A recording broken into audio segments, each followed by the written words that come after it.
হ্যাঁ বন্ধুগণ, WhatsApp. So অনেক দিন ভিডিও ছাড়া হয়নি, অনেক দিন পর ভিডিও দিচ্ছি।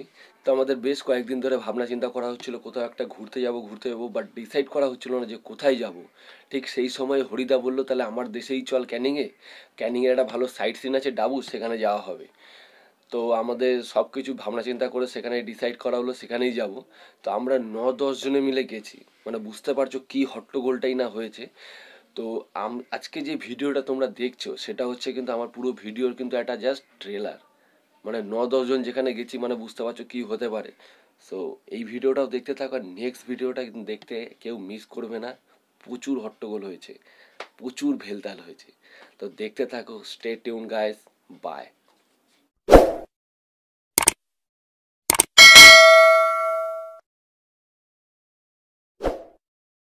হ্যাঁ গাইস, হোয়াটসঅ্যাপ। আশা করি সবাই খুব ভালোই আছো, আর আমিও খুব ভালোই আছি। আজাদি মানে জানো কি মানে হলো, এই যে পেছনে যে টিমটা আছে এই টিমটার সাথে ঘুরতে যাওয়া। বিশ্বাস না হলে কোনোদিন গিয়ে দেখো।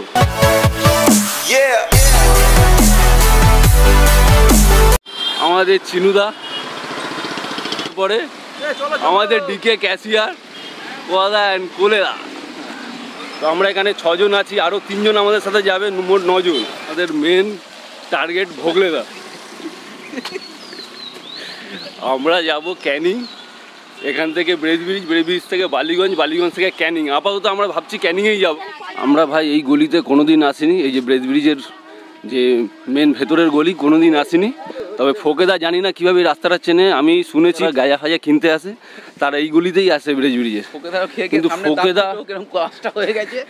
ফোকেদা কী করে এই গলিটা চিনলো আমার এখন একটু সন্দেহ আছে, এটা এখন দেখতে হবে। ফোকেদা হঠাৎ কী করে এই গলিটা চেনে। ফোকেদা এই গলিতে কতবার এসছো? শেষমেশ আমরা বস্তির ভেতর থেকে ফোকেদার সিক্রেট রাস্তা থেকে আমরা ব্রিজ স্টেশনে এলাম। পুরো চোরাই গলিগুলো ফোকেদার খুব ভালো চেনা। মুখ দেখো, ফোকেদার এখন চোরাই গলিগুলো সব ধরা পড়ে যাচ্ছে বলে ফোকেদার রেগে যাচ্ছে। দেখো আমাদের 9 জনের টিমে এই দাদাও আছে, কিন্তু দাদা আজকে পোদের সুশ্রুড়ি নেবে বলে আজকে যাবে না। দাদা কালকেই যাবে আমাদের সাথে। দাদা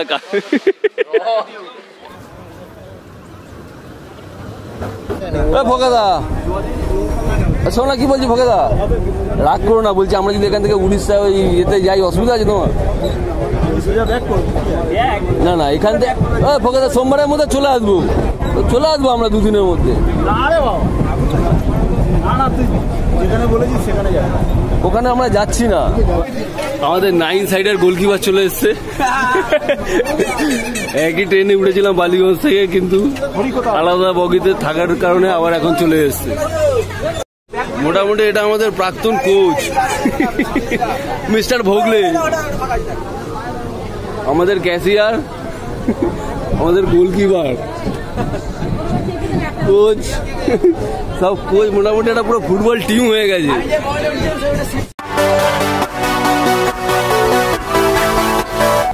দাদা এটা কিনলে নাকি নতুন? এটা কি জিনিস? অজয় দিয়েছে। মাথা নাচছো কেন পাগলের মতো? ভালো গান চালিয়েছে অজয়। পাগলের মতো মাথা নাড়ো তুমি। ভেঙে গেছে অজয়। কি ভেঙে গেছে? অজয় দিল ভেঙে গেছে। দিল ভেঙে গেছে? তোমার কি ভেঙেছে? আমার আনন্দ হচ্ছে, ওই জন্য মাথা নাড়ছি। এত আনন্দ?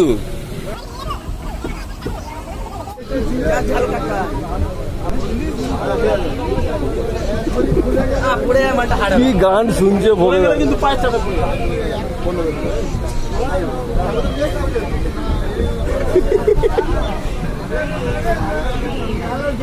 মানে ভোগেদা তোমার লজ্জা হওয়া উচিত। একটা 50 বছরের সিনিয়র দাঁড়িয়ে রয়েছে আর তুমি 23 বছরে তুমি বসে যাচ্ছ, এগুলো লজ্জা, দারুণ লজ্জার ব্যাপার। আমার তোমার থেকে বেশি বয়স হয়ে গেছে, 28 বছর, আর তুমি 23 বছরের একটা ছেলে হয়ে খালি মুখটাই বয়স্কদের মতো হয়ে গেছে বলে নিজেকে বয়স্ক মনে করছো। একটা 50 বছরের লোক দাঁড়িয়ে আছে আর তুমি 23 বছর হয়ে দাঁড়িয়ে বসে যাচ্ছ। মুখটা দেখো। আমাদের ফোকেদা এখন বাদাম ভাজা খাওয়াচ্ছে। প্রচুর মাল নিয়ে এসছে ফোকেদা। দেখাচ্ছি তো আমি। দেখি। বলছি কিছু নেই, আমি বলছি তো আমার কাছে নেই। ঠিক আছে, আর ওর ভেতরে একটা ক্যারিয়া করো না ফোকেদা।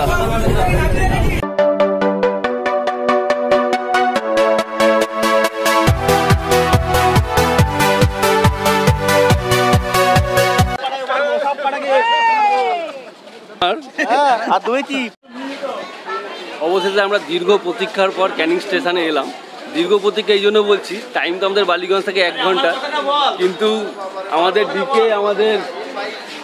আমাদের ক্যাশিয়ারের কাছে 1 মিনিট 10 মিনিটের সমান। তাহলে বুঝে নাও 1 ঘন্টা ট্রেন জার্নি করে এখন ডিকের মোটামুটি গেলাম।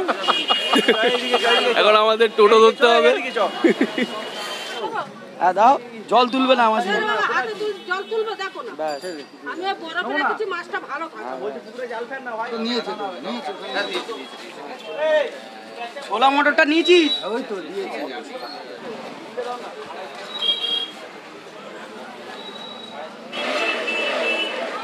হ্যাঁ, নাহলে মদের কাউন্টারে করে দাও। ভাই খালি অ্যাশ করলে হবে, তার জন্য তো মাল লাগবে, তো মালটা তো তুলতে হবে।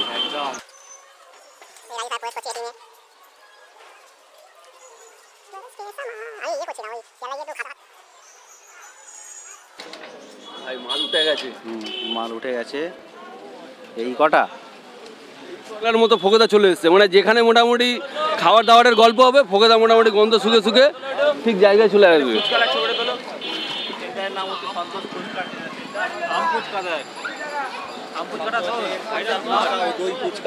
ফোকেদাকে দিচ্ছেই না। গালের সাইজটা দেখো, মুখে নিয়ে নিয়ে কি বড় করেছে।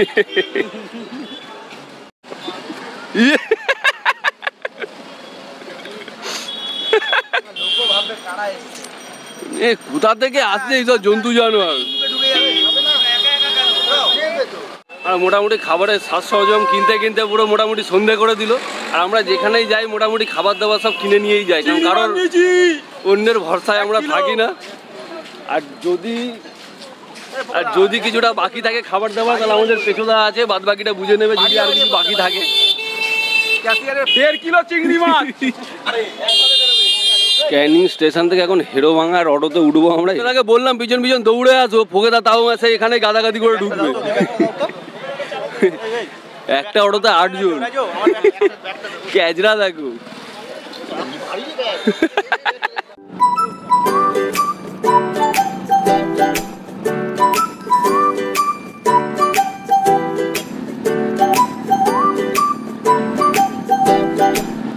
ভিডিওর চক্করে আজকে ফটো তুলতেই ভুলে গেছি।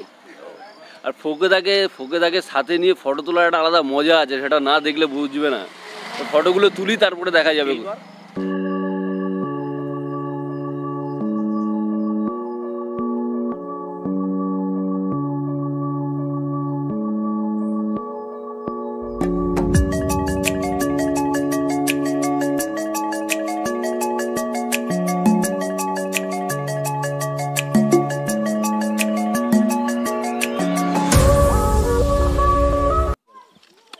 তো এত কিছু কেনার পরেও দেখলাম বাড়িতে এসে যে আমাদের জন্য জ্যান্ত মাছ ধরে রেখেছে।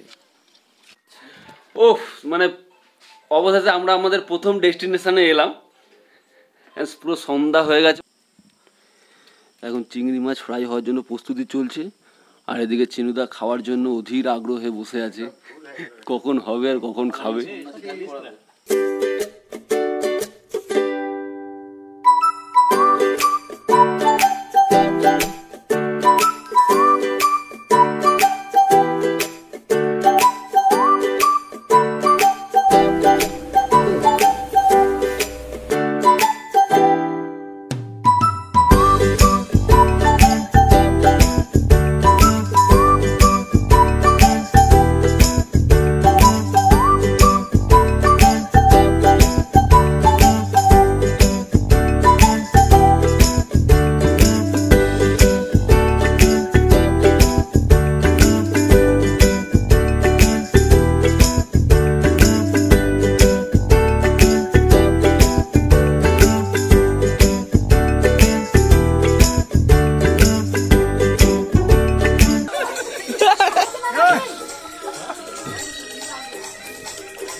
মানুষ সকালবেলা উঠে ভালো কিছু ভাবনা চিন্তা করে, আর আমাদের ফোকেদার সিরিয়াল দেখছে বাংলা।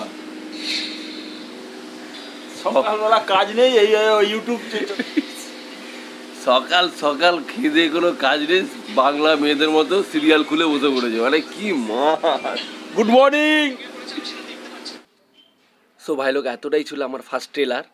মেন ভিডিওটার জন্য কিন্তু সবাই রেডি থেকো, সবাই প্রস্তুত থেকো। ততক্ষণে ভালো থেকো, সুস্থ থাকো, চলো বাই।